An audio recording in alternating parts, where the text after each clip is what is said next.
प्रेम से बोलिए। भगवान बड़े प्रेम के साथ अयोध्या में निवास कर रहे हैं। एक बार महाराज दशरथ सिंहासन पर विराजमान थे।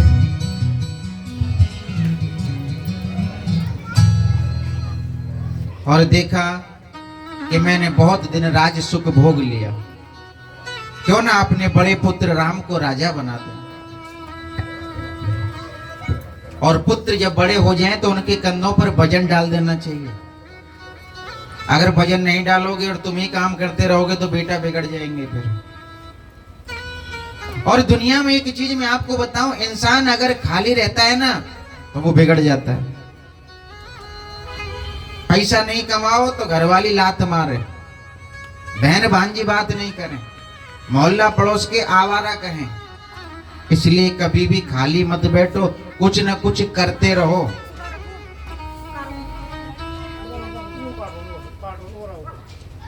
अभी तो भगवान को जन्म ना भयो, पहरेदार पहले सो गए। प्रेम से बोलिए कि यहाँ तक लोग पहुंच गए और तुम कहाँ रह गए। हाँ, भोजन शास्त्री। प्रेम से बोलिए। तो भगवान श्री राम को राज तिलक की बात आई, सब लोग बड़े प्रसन्न हुए, परंतु देवता प्रसन्न नहीं हुए। बोले राम को अगर राज मिल गया तो जंगल में ये राक्षसों का वध कौन करेगा, रावण को कौन मारेगा, कुंभकर्ण को कौन मारेगा। सब देवता मिलकर के माता सरस्वती के पास गए, जाकर के बोले कुछ करो। तो सरस्वती ने अपनी देवी जो उनकी दासी है कुमति, उसको भेजा। और कुमति जाकर के किसके सर पे बैठी? मंथरा के सर पे। हैं? ऐसे मंत्रा बहुत हैं आजकल जिन्होंने राम जी को वनवास दिलवा दिया। प्रेम से बोलिए। मंथरा कैकेयी के पास से पहुंची। बड़े ध्यान से सुनने वाली बात है। आदमी पापी नहीं होता, पर सोबत का असर हो ना तो पापी हो जाता है। जैसे कि माया जब आती, पैसा आता है ना तो आदमी में अभिमान बहुत हो जाता है।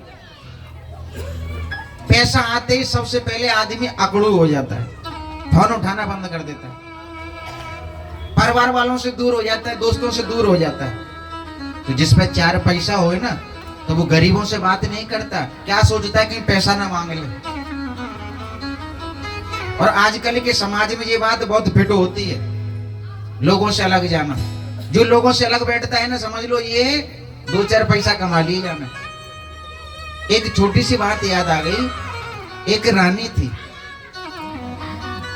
ध्यान से सुनियो। एक रानी थी, उसके पास एक सोने का हार था। उस हार में एक डायमंड लगा था। अब वो हार चोरी हो गया और डायमंड भी चोरी हो गया।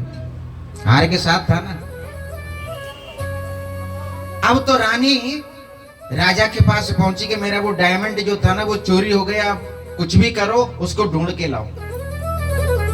राजा ने कहा चिंता क्यों करती है, दूसरा बनवा देंगे। बोले ना, मुझे तो वही चाहिए। माताओं की ये बड़ी अच्छी बात देखी मैंने। जो कटोरी गिलास होते ना, इनके पीछे लड़ाई कर देती हैं, वो को तो मेरो ही गिलास चाहिए। और हमारे साथ बहुत बीतती है ऐसा, क्यों कथा में बर्तन आ जाते हैं, फिर वो इधर उधर हो जाते हैं, उसका बोले जाती है, उसका बोले जाती है, लड़ाई हमसे हो जाती है। बोले ना महाराज, मारो ही गिलास चाहिए, प्रेम से बोलिए।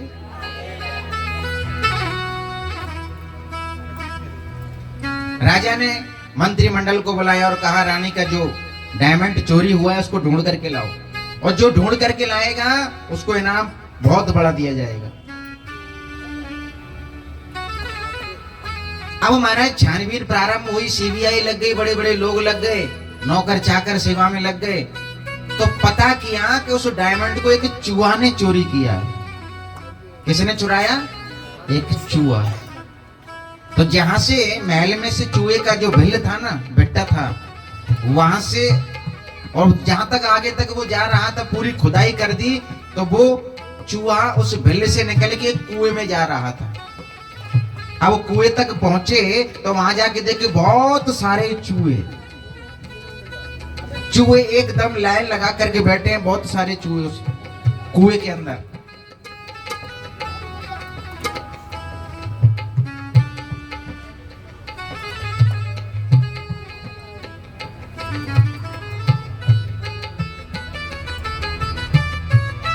मैं सोच रहा हूँ कोई अलग ही कहानी चल रही है, मुझसे बोलिए। जब उस चूहे का पता करते करते पहुंचे तो वो चूहा एक कुएं में लेकर के उस डायमंड को गया था। अब उस कुएं में बहुत सारे चूहे। राजा के पास खबर पहुंची, बोले महाराज पता तो लग गया, एक चूहा लेके गया है, परंतु उस चूहे को पता कैसे लगाएं कि कौन सा ले गया है? वो उस कुएं में बहुत सारे चूहे हैं, किसको पकड़े? तभी एक आदमी को बुलाया, बोले हमारे नगर में जो सबसे समझदार हो और पता लगाए कौन से चूहे ने चुराया है उस डायमंड को, उसको बहुत डबल इनाम दिया जाएगा। एक आदमी आया, बड़ा ज्योतिषी था, और कुएं में उतरा और थोड़ा आंखों से जैसे दूरबीन लगा के देखते हैं, ऐसे देख भार के, और एक चूहे को पकड़ के ले आया। बोले ये चोरी करके ले गया है। अब उसको चिड़ फाड़ की गई तो डायमंड उसके अंदर ही निकला। राजा ने कहा इनाम एक नहीं, डबल देंगे तुम्हें, बस इतना बताओ कि इतने चूहों में से तुमने पता कैसे किया कि इस चूहे के पास डायमंड है? बोले महाराज, जिसके पास कुछ नहीं होता ना, वो तो परिवार के साथ चलता है, सबको लेके साथ चलता है, सबसे निवेदन करता है, और जिसके पास कुछ आ जाता है ना, वो सबसे अलग बैठता है। तो ये चूहा सबसे अलग बैठा था, तो मैं समझ गया कि डायमंड इसी के पास है।